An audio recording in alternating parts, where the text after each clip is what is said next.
Interesting. Okay, it says we're actually streaming this time. Okay, and it looks like we're back live. Excellent. Okay, so sorry about that.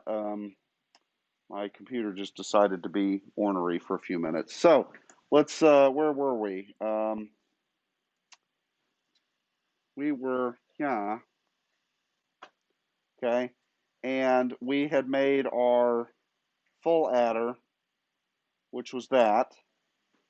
Okay, and so let me go back to my main circuit and let me put in a full adder.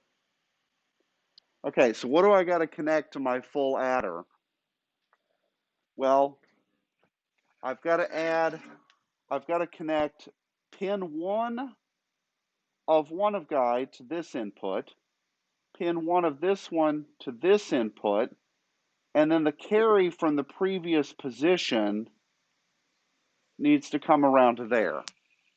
Okay, now I can rearrange some of this stuff. So if I go into, if I go into the full adder, right, and I've got my output, you see how it says facing west? That means to the,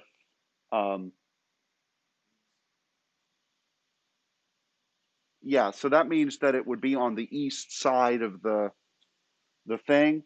I can change that so that the output pin would appear on a different spot around the grid, right? So I can arrange these things how I want. I'll just take it as default for right now. Okay, so what did we connect?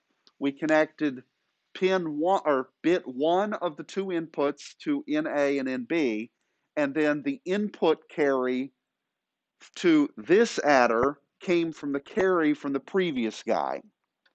Okay, so what am I going to do to build a full 8-bit adder? I need more of those things. I just need to copy and paste it and then wire it all up. Okay, does that make sense? At least the idea? To recombine everything. Yeah, exactly. Okay, so let me put that splitter in. Okay, so I need wiring. I need a splitter. I want this to be fan out of 8, bit width of 8, and I want it to be right-handed, and I want it to face west. Okay, so I can have it face the opposite direction, and then I'll connect bit 0 to bit 0, bit 1 to bit 1, and then I would continue this for the other 6 bits. Okay, and then this dude here would be my output, and this is an 8-bit output. Okay, and then it puts X in the bits that don't have anything connected to it, so obviously we're not done in terms of the addition circuit. Okay, yes? You lose a lot of info if there's a carry in the last bit. You do. Okay, so in the Brookshire architecture, what happens if there's a carry in that final bit? It's just trashed, right? On ARM or basically any other architecture, if there's a carry in that final bit, that is the situation where you set your carry flag. So it's still lost, but then it's found. Well, it was lost, but then it was found. You see what I did there, right? No? Yeah, okay. So, no, so it's lost in the sense that it's no longer part of your 8 bits worth of data, but it's still stored in the fact that it's now part of your carry. You've set your carry flag to a 1, okay? Huh? You can still use it, right. So for a real so like let's even talk like the old 6502 architecture, okay? The 6502 adder, it wouldn't have had a half adder at the beginning. It would have had a full adder. And what would be the carry that we would take into account from the quote previous bit? Well, there isn't one. We would take it from the carry flag, which would either be a 0 or a 1. Okay, and then there would be 2 versions of the addition opcode, one that took into account the carry flag and one that didn't. okay? Because maybe we do care about that, maybe we don't. This is, by the way, how you could do basically 16-bit arithmetic on an 8-bit machine. You just have to take it 8 bits at a time, okay? So, in fact, Steve Wozniak, um, who was a genius programmer and genius hardware guy, he wrote basically a library called Sweet 16 that allowed you to do basically 16 bits everything on an 8-bit Apple II or Apple One even, right? And you could do that because you had carry flags and stuff. So anyway, okay. So this kind of addition circuit, if where I go half adder to adder to adder to adder to adder, is called a ripple carry adder. And the reason is that how do I know what the answer is in the final eighth bit? Well, it depends on all the previous bits that come before it, right? Right? Because the carries kind of ripple. Well, what happens if this addition circuit, does it change state instantly? No, nothing does.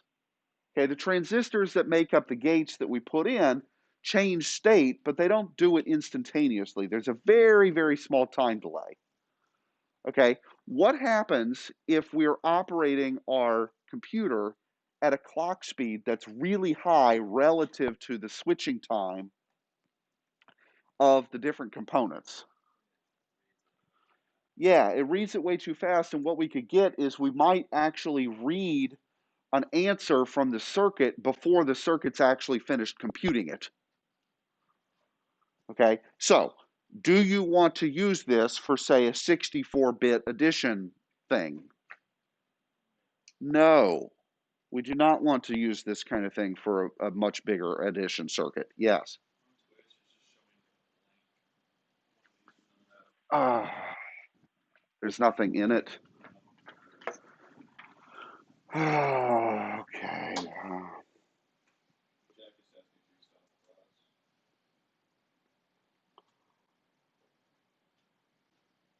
There we go. Yep. Sorry, Jack. Today has been. Let's hope that this isn't a preview of the rest of the day. More importantly, this evening, uh, or we're all doomed.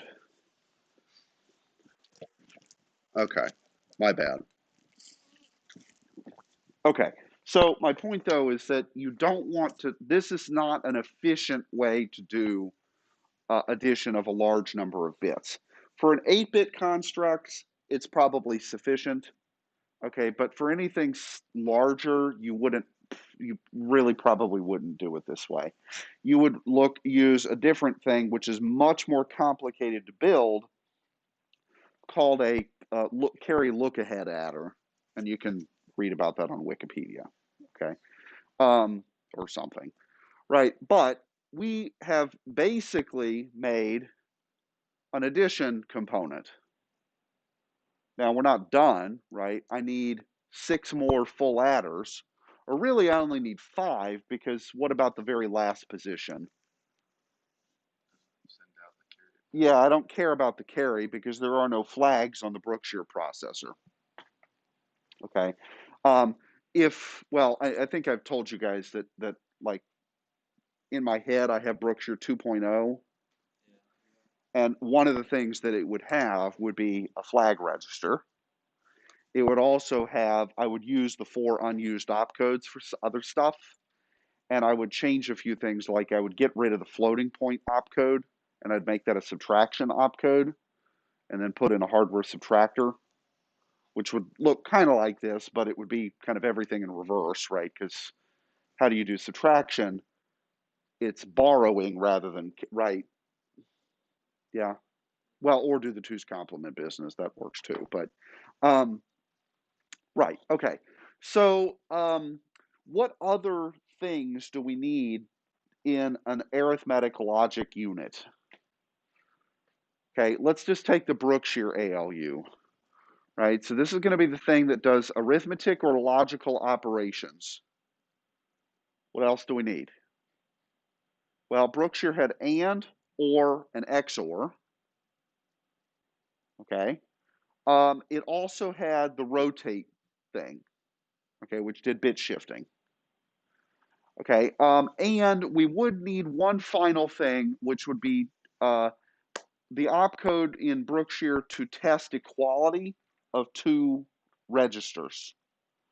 Okay, so an equals checker, because that was the condition under which we executed a jump command, was that register 0 was equal to register something. Okay, all right. So I did the addition here, or started it as the example, because what do you think the circuit's going to look like to say do and? What would you need to do that? Just 8 AND gates. One for bit 0, one for bit 1, one for bit 2, and so on, right? Same thing for OR and XOR. Well, that's pretty easy, right? You just put a bunch of gates together and wire them up, right? Okay, so that's not hard. What about the bit shifting, or rotating actually in Brookshire? Split it, and then put the output split, wire it to the bit before. Okay, but that only does it by one position. Okay, what are you capable of doing with the Brookshire opcodes?